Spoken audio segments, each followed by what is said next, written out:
এই বন্ধুরা সবাই কেমন আছো? তো আজ আমি সন্ধ্যাবেলায় চলে গেছিলাম অফিস বাঙ্ক করে একটুখানির জন্য।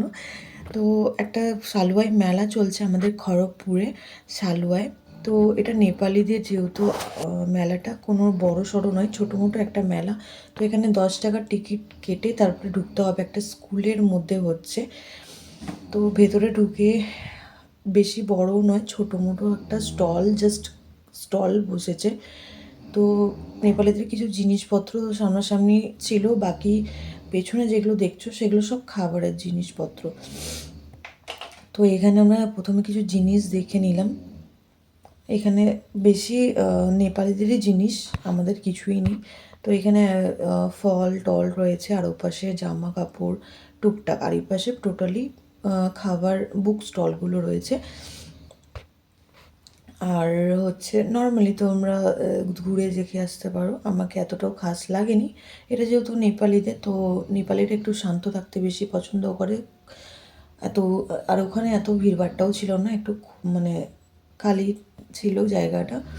তো আমি একটু ঘুরে নিলাম। তারপর এই একটা দামড়া মার্কা আঙ্কেল নেচেই যাচ্ছে, কি নাচছে কিছুই মাথা মুন্ডু তো নেই, বাঁদরের মতো শুধু হারকাতগুলো করে বেড়াচ্ছে। তো আমরা কিছুক্ষণ একে ভালো মতন দেখে এত হাসি পাচ্ছে যে বলার মতো। এই দেখো, কিছুক্ষণ দেখো, একটু দেখে দেখো, বাঁদরের মতো ডান্স করছে, মানে হাওয়াচ্ছে ভাই। এরকম বাঁদররাও মানে করো না ভাই, সিরিয়াসলি। তো এই কাকুর নাচ দেখে আমি আমার নিজের ডান্স ভুলে গেছি। তো এই কাকুর ডান্স দেখার পর আমার বেটু আর বাবা মিলে একটু ডান্স করে নিল।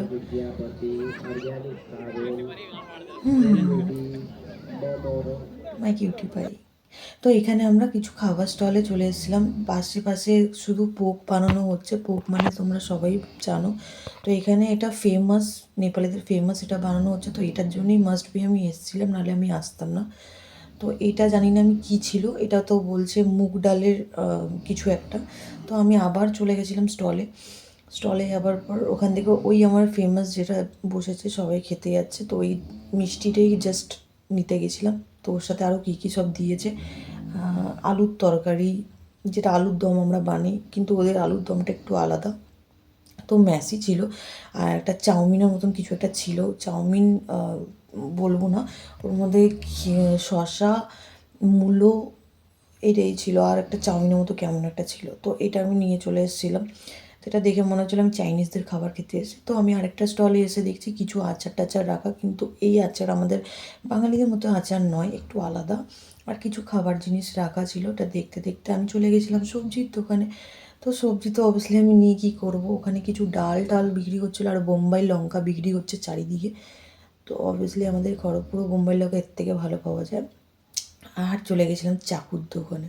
এখানে চাকুগুলো দেখো, আমি একটু খেলে নিলাম চাকুর সাথে ভালোভাবে, খুব ভালো লাগলো। এটার দামও বেশি নয়, কিন্তু মানে জিনিসটা খুবই সুন্দর একটা জিনিস, ওরা খুবই সুন্দরভাবে বানায়, এটা আমার খুব পছন্দ হলো। তারপর আরেকটা চাকুর দোকানে গিয়ে আমরা একটা মস্তি করলাম। এই দেখো সেই লম্বা চাকু, এটা থেকে কিছু মনে পড়ছে কমেন্ট করবে সবাই। তো এটা আমি চুপচাপ রেখে দিলাম, যদি লেগে যায় কারো। তারপরে আমার একটু বাবুও দেখে নিল, ও নিতে এলো। তারপরে আমরা চলে গেছিলাম একটা অর্গ্যানিক সোপের দোকানে, যেটা হচ্ছে সত্যি খুব ভালো, হ্যান্ডমেড।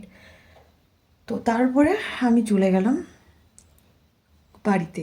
তো সবার যদি ভালো লাগে তো লাইক কমেন্ট শেয়ার করবে অবশ্যই, আর ভিডিওটাকে শেয়ার করে দিও প্লিজ, সাবস্ক্রাইবও করো প্লিজ।